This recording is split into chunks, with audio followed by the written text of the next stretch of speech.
What's going on, y'all? It's J Smoke Reviews here, back at it again with another video. Took a little bit of time off, you know what I'm saying? I think it was like a 5 or 6 day period, for those of you that are regulars. I know that you're used to me doing my 2 to 3 days, but had some family come in town, you know what I'm saying? February as a whole for battle rap was a super crazy month, especially coming off the Stay Forever and Chrome 23 pay-per-view weekend. And I just needed a minute, man. So just took a couple days, but we're back at it, gearing up for what looks to be, a pretty good March, and already seeing some sprinkles for some great stuff in April and May. Almost forgot May.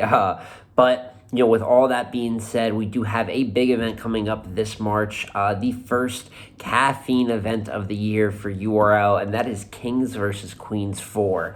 One of our annual events, the marquee intergender event where we get, some matches we've been waiting for forever. Obviously, Rock and Hustle is on this card, Twerk and Coffee, so a little bit of grudge matches, as well as just good matchups. I'm a believer that if we just had more intergender matchups per card, I think the ladies would easily just be able to rise the ranks and just have more lucrative opportunities. I think that woman-on-woman battle rap is very important. There's not just a market for that, but it's like a whole other competitive aspect, a whole other hierarchy in a sense. But with that being said, if the ladies and the men were just swapped in card to card, this isn't a physical sport where, biology and one's stronger. No, this is raps, man, and a lot of times they can all rap together. But this obviously is that marquee intergender event. And I do think on paper this card has tons of star power, which we're going to get into. Some matchups I like, some matchups I'm concerned about, but we're just going to do, a straight-up predictions for all 5 battles here. But without further ado, a little bit of a long intro, but without further ado, let's get into the predictions. So the first battle I want to talk about is DNA versus KCJ. Now, this one is just two good battlers put up against each other. DNA has been on a few Kings versus Queens up to this point, versus Official, versus Vixen the Assassin, which, famously lost that battle, one of the bigger wins that ended up pushing Vixen's career. And Casey not only is a good battler, but particularly has had a good record against the men, 30ing Averb, 30ing Arsenal. There's the whole voodoo, everyone chokes against her, beat Prep, beat Twerk, et cetera, Swamp. So she's actually had a very good track record on this event at that. And overall, it's just putting another top-tier man in front of her and just seeing if she can do it again. Now, does her quality in every battle meet up to that, or does the choking help? Obviously, the choking has helped. But in performances like Averb, I thought she was good. I actually think Averb drags that battle down, and one of her best performances so far that's truly good and versatile just gets watered down by someone who genuinely wasn't good.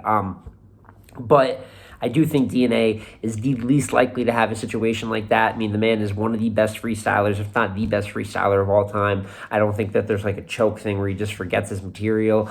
And I can see this battle not really being the most explosive. I don't see any crazy angles. There's no big personals. They're just going to have, pretty stand-up material. Name flips, maybe some of the base angles, flips on Bardashians and NWX breaking up. A pretty simple yet solid battle.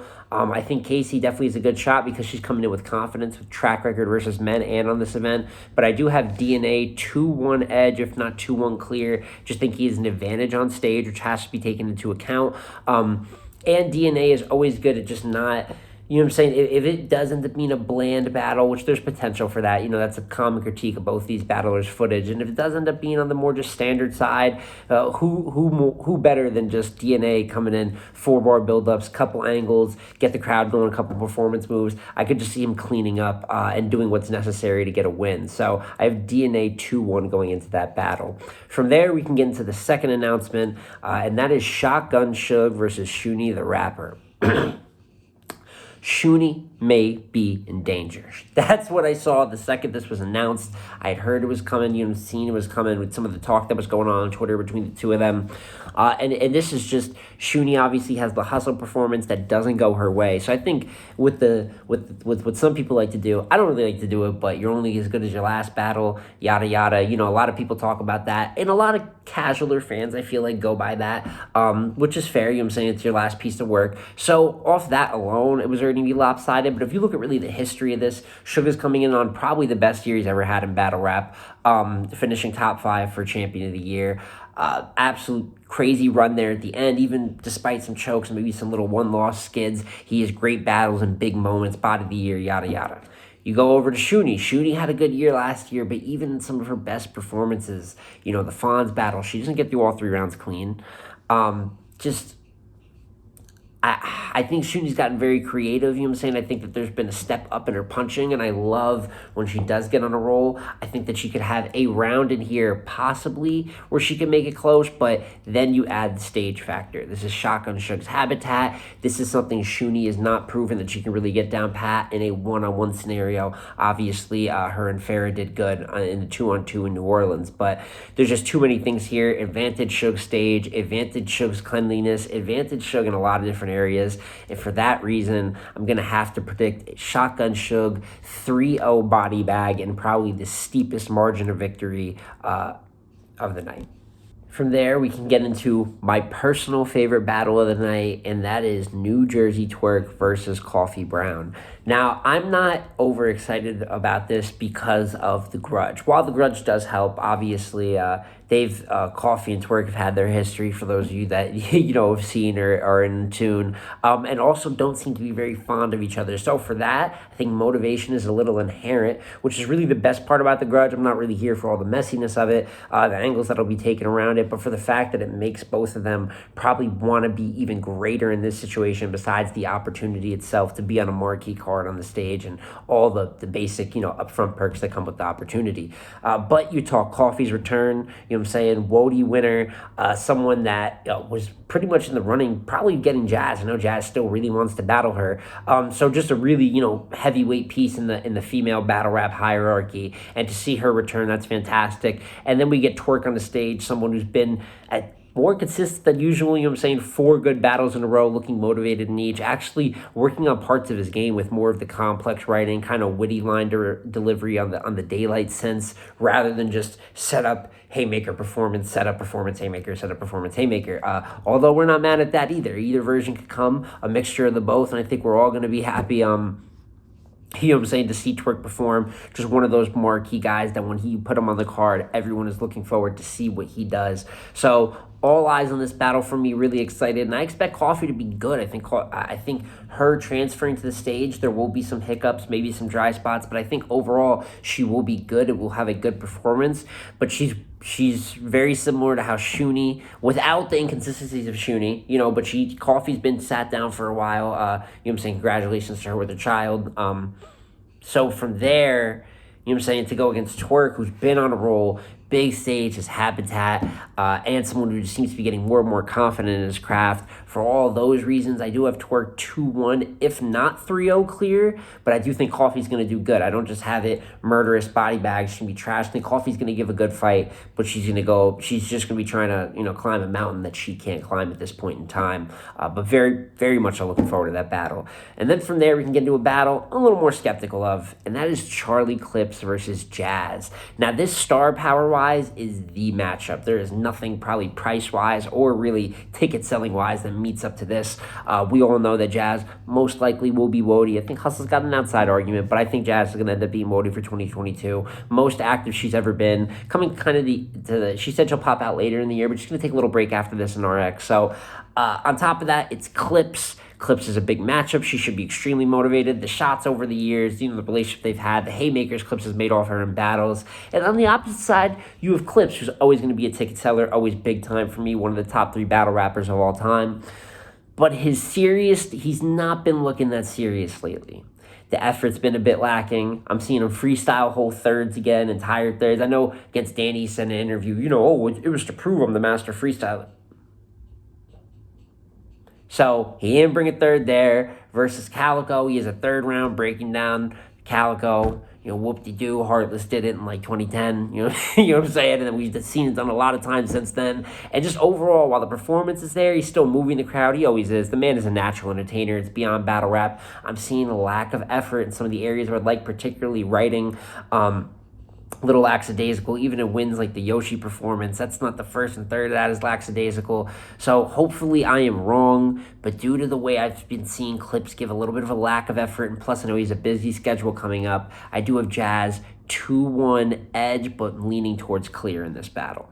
And that leaves us with the main event, a battle that I'm also extremely looking forward to, and that is Tay-Rock versus Miss Hustle. Another battle that I am excited for it, but it's not for the drama behind it. That's just to add to the motivation. Plus, I believe that Tay-Rock and Miss Hustle have pieced up their personal issues they've talked about, and they're coming here strictly, you know what I'm saying, to rap. But I do still think there is that inherent. This battle has been booked and unbooked a few times. Or offered a few times, didn't go through. It's a marquee performer matchup that's been talked about. One of the more talked about intergender matchups, I think, really ever, that hasn't gone down yet. And then you get it here with Tay-Rock versus Miss Hustle in the main event. I think they do things similar, obviously performance-based, not super pen heavy, but two people with good pens, gun bars, performance, energy. And that's really, for a lot of us, that's kind of that essence that we love about battle rap. Big stage is the perfect way for this battle to go. I can name, it's not a mirror match in a sense. While they have a lot of the same strengths, I wouldn't say they sound the same or write the same, anything like that. But it's good. It's just good. Yeah, I don't know how else to say it. You have, this one's going to yell about guns, this one's going to yell about guns, and we're going to love it. In terms of predicting it, it's very hard for me to bet against Tay-Rock. For those of you that have watched me, you know what I'm saying, for prolonged amount of time, you know, I rarely pick against Tay-Rock. And I do think that in 2022, we did take a couple more losses than I would have expected. And it's not in a bad way. The man finished second for Cody, but it makes it predicting wise. Am I giving him a little bit too much credit? But I don't know. It just, at the end of the day, Rock happens to bring the best out of his opponents a lot of the time. He usually is still good, if not great, in most of these outings, which is why I have so much respect for his work rate. And I expect this to be no different. I think the hustle, the misflips, maybe they'll touch on the personal angles, but not in an extremely, you know, hostile, personal way. And I think this could lead to being, you know, the best battle of the night, and it is why it is my battle of the night pick. And I will be going with Tay-Rock 2-1 edge. Maybe just out of respect for him being Rock, but I do see with the way Hustle started her 2023, I think she said it best on DNA's channel. Right now, she's not on just a Wody run to start 2023. It could be a Cody run with beating Myverse, in my opinion, 3-0, could debate the second, 30ing Shuni. If this is just a good debatable, if not a great debatable battle of the night, and then you have Loso coming up, this is one of the better schedules to start the year in battle rap. I'm very much so looking forward to what she has to bring in this battle. But until I see her do it, I am going with Tay-Rock 2-1 edge in the main event. And that is the wrap up for my full Kings versus Queens 4 predictions. You guys let me know in the comments down below. What are you looking forward to most in this battle? Most on this card? What battle are you looking forward to most in this card? Or individual performances that you're looking forward to? I know that some people are saying this might be the best Kings versus Queens on paper. I'm personally a fan of the inaugural Kings versus Queens event. I thought Kings versus Queens 1 was really great. But Kings versus Queens 4 definitely matches any of these in star power, and you add the stage factor, and you know, all the potential is there for a great event. Like I said, I have my worries about a Jazz and Clips, you know, saying the ceiling of a DNA and Casey, a couple battles that could be lopsided, but if there's anything I'd love to be wrong about, it's about battles, you know, being on the lesser side or being worried. If all these battles are great and I end up being wrong about some of my picks or some of my predictions here about the event as a whole, so be it, man. At the end of the day, we all want great battle rap. But like, comment, subscribe. I will have tons of videos coming out, you know, over the next few weeks, going over the events that we have coming up, doing some more historical stuff. You know, just because I took that 5 or 6 day break, don't expect that to be more of a regular thing. Just needed a little bit of a regroup, but we are back at it. But as I said, it's been JSmart Reviews again, y'all. Like, comment, subscribe, and I'm going to catch you on the next one. Peace.